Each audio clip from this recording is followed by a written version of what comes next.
জিনিস আর ধৈর্যতে ধরে সে অবশ্যই সবকিছু পায়। শুনতে চাই গল্পটা? একদিন একটা পুকুরে, একটা বড় পুকুর ছিল, ঝিল আছে সবাই। বড় ঝিলে একটা ধারে ছিল একটা ব্যাঙ। হয়তো গল্পটা অনেকে শুনে থাকবে, বাট এই গল্প থেকে অনেক কিছু শেখা যায়, কারণ স্মার্ট ভ্যালুটা এই গল্পের সঙ্গে রিলেটেড। তো পুকুরের একটা ধারে ছিল একটা ব্যাঙ, আর ওই পুকুরের সেম আর একদিকে ছিল একটা সাপ বাস করতো। তার মানে ওই ঝিলের এক সাইডে ব্যাঙ বাস করতো, আর এক সাইডে ওই ঝিলের, একই ঝিলের এক সাইডে সাপ বাস করতো। তো ব্যাঙ তার বাচ্চাদের জন্মদিনের জন্য খাবারের খোঁজে বেরোলো। ব্যাঙ তার বাচ্চার জন্মদিনের জন্য খাবারের খোঁজে বেরোলো আর ভগবানের কাছে প্রে করলো, ভগবান আমার বাচ্চাদের আজকে জন্মদিন, একটু ভালো ভালো খাবার আমাকে জুটিয়ে দিও।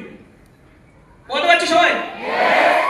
আর ঠিক সাপ, সে অনেকদিন ধরে না খাওয়ার খিদেতে পড়ে আছে, সে ভগবানের কাছে প্রে করছে, ভগবান আমি তো অনেকদিন ধরে খেতে পারিনি, আমাকে আজকে অন্তত খাওয়ার একটা জোগাড় করে দাও। দুজনেই প্রে করে সকালবেলা বার হয়েছে খাবারের সন্ধানে।